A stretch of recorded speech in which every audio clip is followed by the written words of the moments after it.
I firmly believe that where you come from makes you you, and that when you celebrate your roots and focus on how those roots make you distinct, you have the greatest chance of becoming your best self.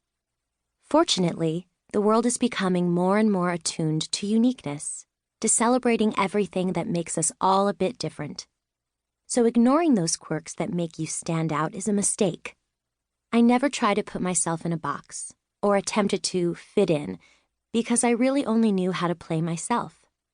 I think this is because my parents instilled so much self-confidence in me and constantly reassured me that I was just great as I was. I'm so proud of who I am, and I owe it all to my family. They are the essence of my being and the foundation of my story. And my story begins in the Bronx, where I was born to a Jewish father and an Italian mother. My parents met when they were teenagers at the neighborhood playground. Picture this. My father, complete with a giant Jew fro, approached my mother on roller skates and asked her to smell his hair. Herbal essences had just hit the shelves, and he figured it would make an excellent impression. Apparently it did, because they've been married for over 30 years. Though they theoretically grew up on the same block, my parents couldn't have been from more different worlds. My father is from a small, traditional Jewish family, whereas my mom is from a huge Italian clan.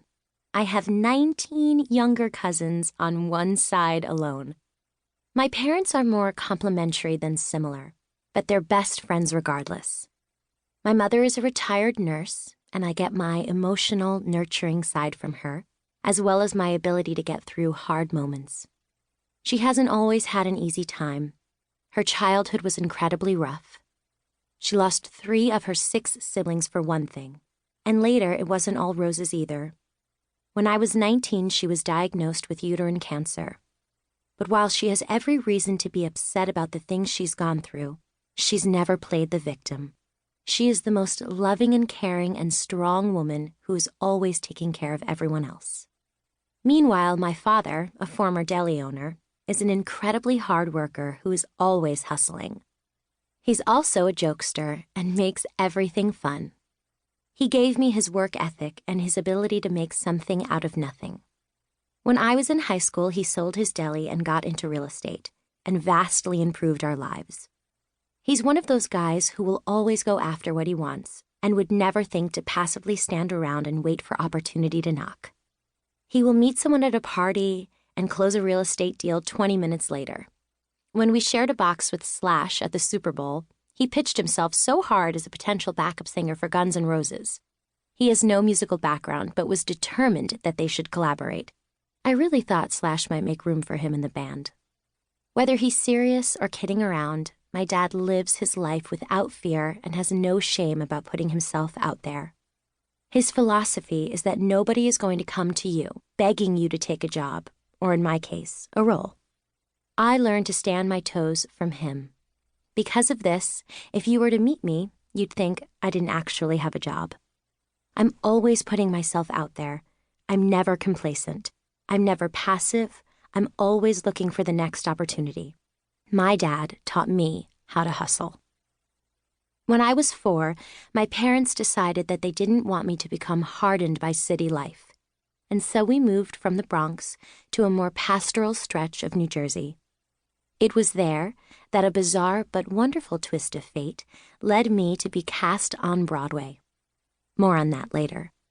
The term stage parents makes my skin crawl, but my mom and dad were pretty much the opposite of the cliché. For one, it was never part of their plan.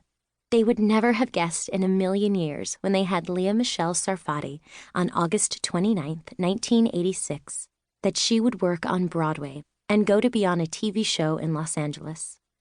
They were completely unassuming about the entire thing. They were just a deli owner and a full-time nurse whose sole ambition was to raise a happy and healthy daughter. They didn't wear my early success as a badge. They didn't live vicariously through me.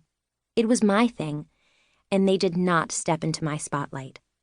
My acting career was just this extracurricular activity that I did and that made me happy, and my apparent delight in it was enough of a reason for them to let me keep doing it. The fact that they never applied any pressure and never supplied an agenda for me is why I'm still acting and singing today. I would be nothing without my upbringing. The color and texture it has supplied is why I am who I am. And not to oversimplify things, but it's because I'm not like all the other girls that I've gotten to where I am today.